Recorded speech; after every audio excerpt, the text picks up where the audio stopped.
Choice அகாடமியின் அன்பு வணக்கங்கள். நான் உங்களின் சரவணன். பயிற்சியாளர்களை நாம் பார்த்திங்க அப்படின்னா குரூப் 1 பிஎன்சி இந்த கொஷனுக்கான விளக்கத்தை பார்த்துட்டு இருக்கோம். ஏற்கனவே பார்ட் 1 வீடியோ பார்த்துட்டோம். அதன் தொடர்ச்சியாக இது பார்ட் 2 வீடியோ. மிக முக்கியமான கணக்குகள் இடம்பெற்றிருக்கக்கூடிய பகுதி. நல்லா கவனமாக பாருங்கள். ஒரு செவ்வகத்தின் நீளம் 10% குறையும் பொழுது அது 50 சென்டிமீட்டர் பக்கமாக உடைய சதுரமாக மாறுகிறது. எனில் அதை போன்ற 9 செவ்வகங்கள் மற்றும் அதை போன்ற 4 சதுரங்களின் மொத்த பரப்பினை காண்க. இந்த கணக்கு எப்படி ஸ்டார்ட் பண்ணுறது அப்படின்னா, அவங்க கொடுத்துருக்க விஷயத்தையே கொஞ்சம் உற்று நோக்கி பாருங்கள். என்ன சொல்லியிருக்காங்க அப்படின்னா, ஒரு செவ்வகத்தின் நீளம் 10% குறையும் போது, அப்போ 100% இருக்கக்கூடிய செவ்வகம் ஒரு 10% குறைஞ்சிருச்சு அப்படின்னா 90% மாறும். அப்படி மாறுறப்ப அதோடைய நீளம் எவ்வளோன்னு பார்த்தீங்கன்னா 50 சென்டிமீட்டர். கரெக்டுங்களா? அதான் 50 சென்டிமீட்டர். ஒரு செவ்வகத்துடைய நீளம் 10% குறையிறப்பன்னு சொல்லியிருக்காங்க. அப்போ 10% குறையிறப்ப 90%, அப்போ 50 சென்டிமீட்டர் அது நீளம். அப்போ அதனுடைய ஒரிஜினல் முழு நீளத்தை கண்டுபிடிக்க முடியுமானா முடியும். எப்படி சார் அப்படின்னா, இப்போ நான் 90% 50 அப்படின்னா 10% வேணும்னு என்ன பண்ணணும்? 50/90 × 100 இதை போட்டிங்கன்னா உங்களுக்கு என்ன கிடச்சிடும் அப்படின்னா ஒரிஜினல் லென்த்து கிடச்சிடும். அந்த செவ்வகத்துடைய ஒரிஜினல் லென்த்து கிடச்சிடும். ரைட்டுங்களா? அதை அப்படியே வச்சுக்கோங்க. இப்போ இதுதான் நீளம்னு வச்சுக்கோங்க. இதை அப்படியே அடிக்க வேண்டாம், அப்படியே வச்சுக்கோங்க. இதுதான் நீளம். கரெக்டாக? ஒரு செவ்வகத்துடைய பரப்பாக்கணும் என்ன பண்ணுவீங்க? L × B. L × B. இப்போ இது Lன்னு வச்சுக்கோங்க. B எதுப்பா? இப்போ இந்த செவ்வகத்துக்கு பார்த்தீங்கன்னா அவங்க என்ன தான் நீளத்தில் தான் மாற்றம் ஏற்படும் சொல்லியிருக்காங்க. அகலத்தை பொறுத்த மட்டும் பேசவே இல்லை. அப்போ அது அந்த 50 சென்டிமீட்டர் அந்த 10% குறைச்ச உடனே சதுரமாக மாறிடுச்சு அப்படின்னா, சதுரமாக மாறப்போ 50 சென்டிமீட்டர் நீளம், அப்போ அகலம் எவ்வளோ தான் இருக்கும்? சதுரத்துக்கு 4 பக்கம் சமம். அப்போ அகலமும் 50 தான் இருக்கும். அப்போ L × Bன்னு பார்க்குறப்ப இது L அப்படின்னா பியும் 50 தான். சரி, மொத்தம் எத்தனை செவ்வகம் பார்க்க சொல்கிறாங்கன்னா 9 செவ்வகம். அப்படியே × 9 போட்டுங்க. போட்டிங்கன்னா 9 செவ்வகத்தின் பரப்பு கிடச்சிடும். இங்கே பாருங்கள், அப்படியே அடிங்க. 9 9 19 90. அப்புறம் இந்த ஒரு 0 இந்த ஒரு 0 அடிச்சிடலாம். வேறு எதாவது அடிக்க முடியுமா பாருங்கள்? அடிக்க முடியாது. ஸோ 50 × 10 500. ஸோ 500 × 50 எவ்வளோப்பா வரும்?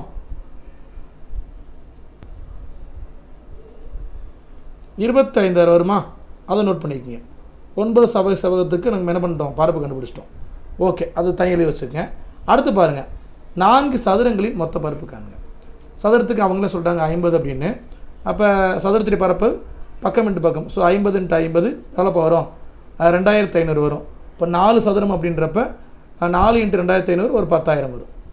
இப்போ ஏற்கனவே பார்த்த 9 செவ்வகத்துக்கு எவ்வளோ வந்துச்சு? ஒரு 25,000 வந்துச்சு. இது ஒரு 10,000. ரெண்டையும் கூட்டிங்கன்னா 35,000. அப்போ C இஸ் தி ஆன்சர். அடுத்த கொஸ்டின். ஒரு பையன் ₹50, ₹20, ₹10 நோட்டுகளை 2:3:4 என்ற விகிதத்தில் வைத்திருக்கிறான். அவனிடம் மொத்தமாக ₹8,000 இருந்தால் அவனிடம் எத்தனை ₹10 நோட்டுகள் இருக்கும்? இந்த மாதிரி கொஸ்டினுக்கு என்ன பண்ணணும் அப்படின்னா, மொதல் அவங்க கொடுத்துருக்கக்கூடிய அந்த நோட்டுகளுடைய அந்த எண் மதிப்புகள் அப்படி எழுதுங்க. எவ்வளோ சார் பார்த்தீங்கன்னா 50. கொஞ்சம் ஜூம் பண்ணி எழுதுகிறேன். இப்படி பார்த்துங்க. இங்கே பாருங்கள், அந்த நோட்டுகளுடைய விகிதத்தை பாருங்களேன். 50 20 10 அப்படி இந்த 0வில் அடிச்சு விட்டுருங்க. அப்போ என்னப்பா விகிதம் வரும்? 5:2:1 வரும். அதை இங்கே எழுதிக்கிங்க. 5:2:1. அடுத்தவங்க என்ன சொன்னாங்கன்னா, அவங்ககிட்ட இருக்கக்கூடிய அந்த நோட்டுகளுடைய விகிதத்தை கொடுத்துருக்காங்க. முதல் கொடுத்தது நோட்டுடைய மதிப்பு. அவங்ககிட்ட இருக்க நோட்டுகள் விகிதமும் கொடுத்துருக்காங்க. எவ்வளோன்னு பார்த்தீங்கன்னா 2:3:4 கொடுத்துருக்காங்க. ஓகே, மொத்த பங்குகள் கண்டுபிடிக்கணும். என்ன பண்ணணும்? அப்படியே பெருக்கி எழுதுங்க. 2 10 2 6 1 நாள் 4. ஸோ கூட்டி பார்த்தீங்கன்னா எவ்வளோ வரும்? மொத்தம் 20 பங்குகள் வரும். மொத்தம் 20 பங்குகள். அப்போ 8,000 ரூபாயில் அவங்கள்ட்ட இருக்குது 20 பங்குகள். அப்போ 8,000 ரூபாவை 20 பங்குகளாக பிரிங்க. என்ன பண்ணணும்? 8,000 20ஆல் வகுத்தா போதும். வகுத்து நாங்கள் 0 0 அடிச்சு விடுங்க. 1 2 2 நடு 2 8 0 0. அப்போ ஒரு பங்கு 400 ரூபா. நமக்கு கேள்வி 10 ரூபாய் நோட்டு தொடர்பாக தான் கேள்வி. இப்போ 10 ரூபாய் நோட்டு எத்தனை பங்குன்னு பார்க்குறோம். 10 ரூபா நோட்டு பார்க்குறப்ப உங்களுக்கு நீங்களே பாருங்கள், இங்கே 4 பங்குன்னு கொடுத்துருக்காங்க. ஒரு பங்கு 400னா 4 பங்கு எவ்வளோ சார்? 1,600 ரூபா. ஓகே, இப்போ 1600 ரூபா அப்படின்னா 10 ரூபா நோட்டு எத்தனை இருக்கும்? அப்படியே 10ஆல் வகுத்தா போதும். ஸோ 0 அடிச்சு விடுங்க, மீதி 160 இருக்கும்.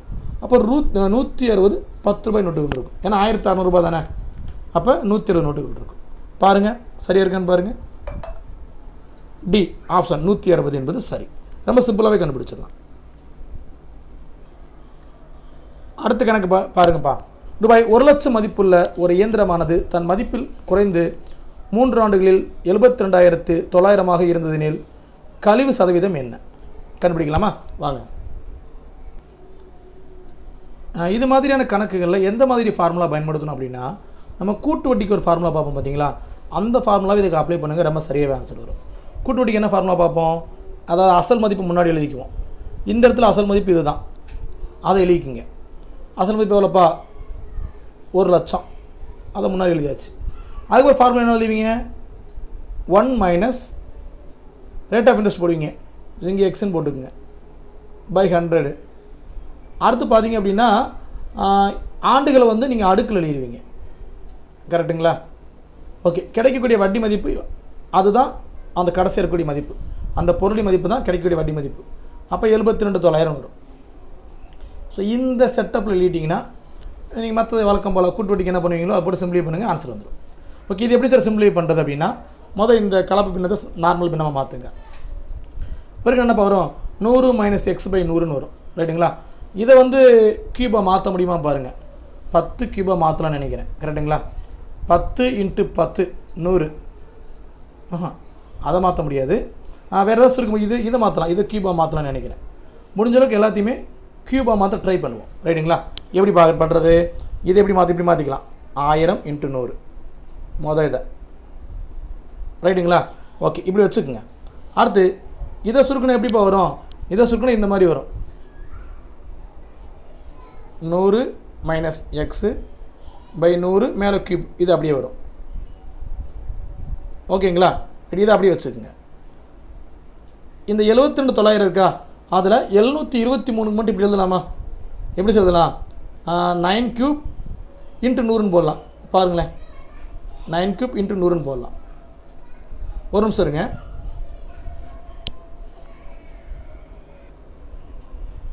இந்த மாதிரி எழுதிக்கும்பா. இப்போ பாரு, கிளியராக இருக்கா? மொதல் ஸ்டெப் இது.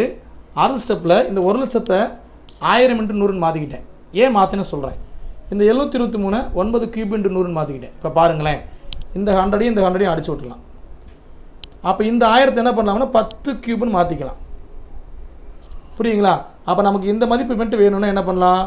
100 ப்ளஸ் எக்ஸ் ப்ளஸ் மைனஸ். அப்பா மன்னிக்கும்ப்பா, கழிவு நீக்க சதவீதனால மைனஸ் போடணும், ப்ளஸ் போடக்கூடாது. ஸோ ஃபார்முலாவில் மைனஸ் போட்டுங்க. கழிவு நீக்கம் தானே, அப்போ மைனஸ் போடணும். So 100 minus x by 100. Okay, மீதி எல்லாமே அப்படி எழுதிக்கிங்க. இதுக்கப்புறம் எப்படி சார் சுருக்கிறது அப்படின்னா, ரொம்ப சிம்பிள், கவனிங்களேன்.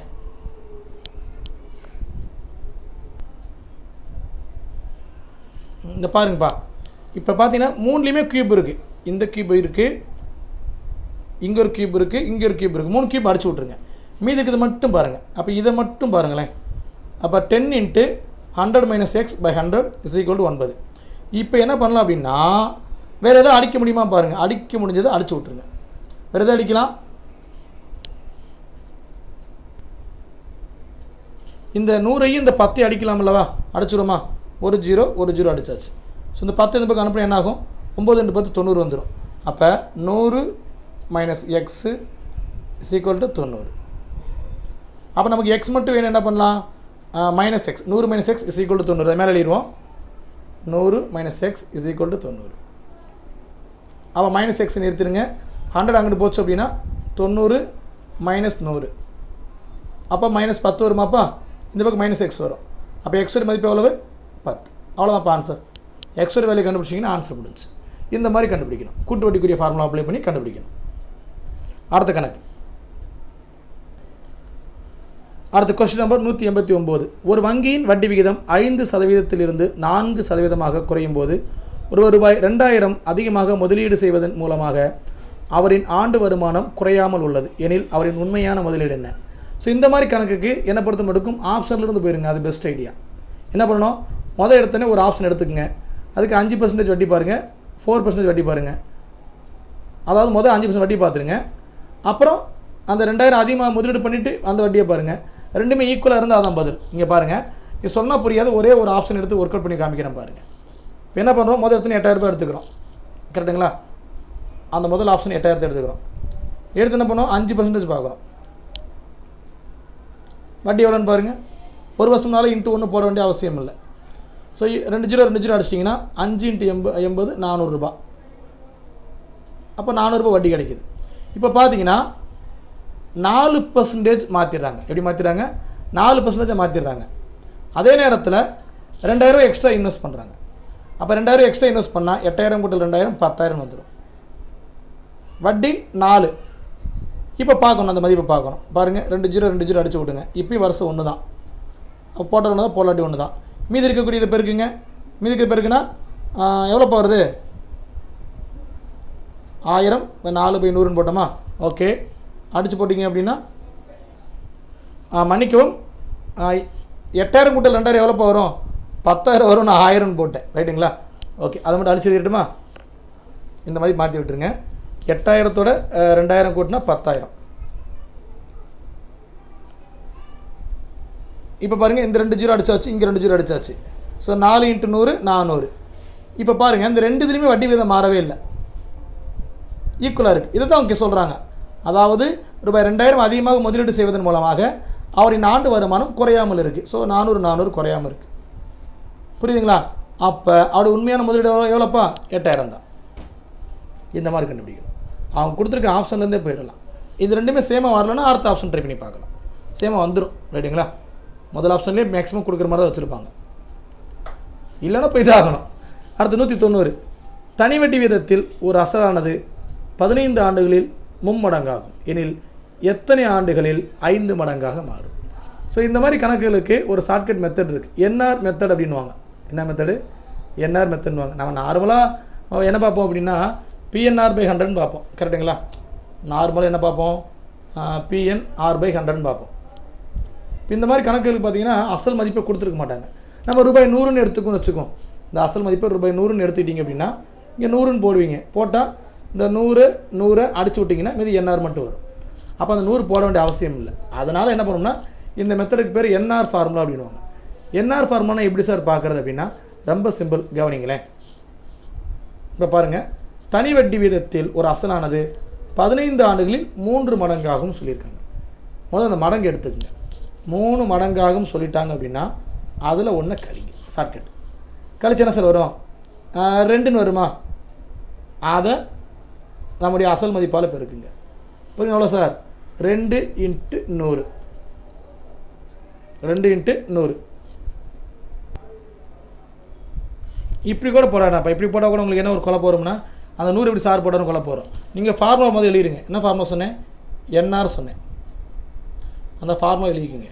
அவங்க என்ன சொல்கிறாங்கன்னா தனிவட்டி விதத்தில் ஒரு அசலானது 15 ஆண்டுகளில் 3 மடங்குன்றாங்க. அப்போ நம்ம 100 ரூபா இன்வெஸ்ட் பண்ணோம் அப்படின்னா வட்டி ஒரு 200 ரூபா வந்திருந்தால் தான் 3 மடங்காக மாறும். கூட்டி பாருங்கள், 100 × 200 300. 100 ரூபா போட்டுருக்கு, 300 வந்திருக்கு. இப்போ 3 மடங்காக மாறிடுச்சு. அப்போ 200 ரூபா வட்டி வந்தால் மட்டும்தான் அந்த 3 மடங்குன்ற வார்த்தை பயன்படுத்த முடியும். அப்போ என்ஆர் என்பது அந்த 3 மடங்குடைய அமௌண்ட்டு 200. அசல் மதிப்பு போட வேண்டாம். என்ஆர் = 200. ரைட்டுங்களா? எத்தனை வருஷத்தில்? 15 வருஷத்தில். அப்போ இந்த எண்ணுக்கு பதிலாக என்ன பண்ணுறீங்கன்னா 15 போட்டுங்க. 15R = 200. அப்போ R = கண்டுபிடிச்சி வைங்க. R = போடுறீங்கன்னா எவ்வளோ வரும்? 200/15ன்னு போடுறீங்க. 5 அடிக்கலாம்.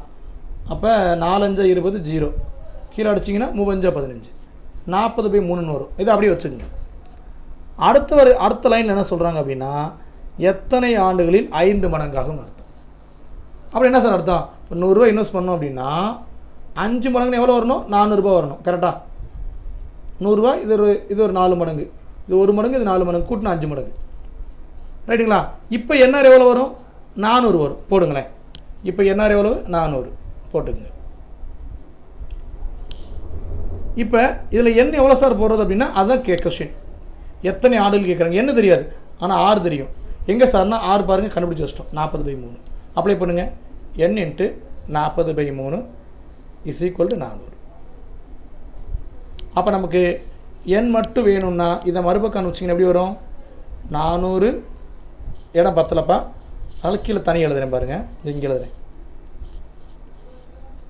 n ஈக்குவல்ட்டுன்னு போட்டிங்க அப்படின்னா அந்த பக்கம் 400 இருக்குது. இந்த 40/3 அங்கிட்டு போச்சுன்னா 3/40ன்னு வரும். அப்போ இந்த 0 இந்த 0 அடிச்சு விடுங்க. ஒரு நாள் 4, 10 நாள் 40. இங்கே 10 இருக்குது, இங்கே 3 இருக்குது. பெருக்கு எவ்வளோ வரும்?